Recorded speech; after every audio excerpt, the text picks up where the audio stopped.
এবার ভেন্ডিটাকে আমি কেটে নেব। দু প্রান্তটাকে কেটে বাদ দিয়ে দেবো আর মাঝ বরাবর দু টুকরো করে নেব আর একটু মাঝখান দিয়ে চিরা লাগিয়ে নেব যাতে করে দেখা যায় যে ভেন্ডির মধ্যে পোকা থাকে কিনা। এইভাবে প্রত্যেকটা ভেন্ডিকে এইভাবে চিরা লাগিয়ে নেব। তো ভেন্ডিকে এরকম করে কেটে নিয়েছি।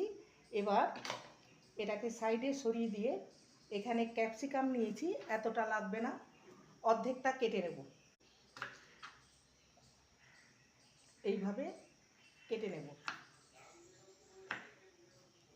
এখানে 3টে পেঁয়াজ আর 2টো টমেটো নিয়েছি।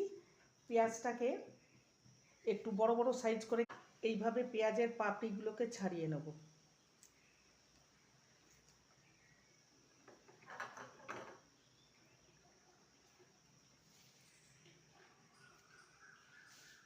একটা পেঁয়াজকে সরু সরু করে কেটে নেব।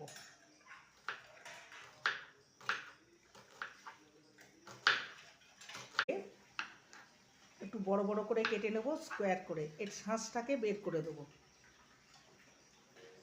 এটা ফেলে দেবো না, রান্নায় কাজে লাগাবো।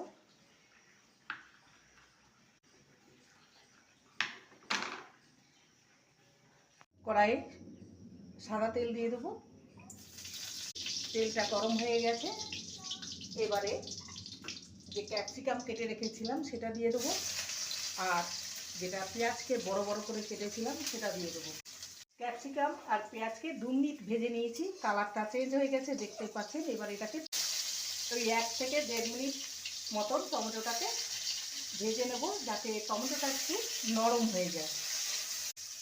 টমেটোটাকেও ভেজে নিয়েছি, দেখতে পাচ্ছেন টমেটোর কালার চেঞ্জ হয়ে গেছে। এবার এটাকে নামিয়ে নেব। ওই তেলে ভেন্ডিকে ভেজে নেব। সামান্য লবণ দেব। চেঞ্জ হয়ে গেছে দেখতেই পাচ্ছেন। এবার ভেন্ডিটাকে তুলে নেব। রসুন কুচি নিয়েছি, দিয়ে দেবো। পেঁয়াজকে যে কুচিয়ে রেখেছি সেটাও দিয়ে দেবো। টমেটোর শাঁসটা ছিল, বীজটা মাঝখানে, সেটা দিয়ে দেবো। কাঁচা লঙ্কাকে ছোটো ছোটো করে কুচিয়ে নিয়েছি, সেটা দিয়ে দেবো। ভালো করে নেড়ে নিয়েছি। এবারে দিয়ে স্বাদ অনুযায়ী লবণ, হলুদ গুঁড়ো আর ঝাল লঙ্কার গুঁড়ো আপনাদের পছন্দ। Soya sauce 1 teaspoon, vinegar 1 teaspoon, সামান্য চিনি স্বাদের। দিয়ে রাখা ভেন্ডিগুলো দিয়ে দেবো। কুক করে নেবো মিডিয়ামে রেখে। টমেটো, পেঁয়াজ আর ক্যাপসিকাম দিয়ে গোলমরিচ গুঁড়ো। ভেন্ডির রেসিপি কখনো বানিয়ে খেয়েছেন কি? না খেয়ে থাকলে একবার বানিয়ে দেখতে পারেন। যারা ভেন্ডি খায় না তারাও আঙুল চেটে পুটে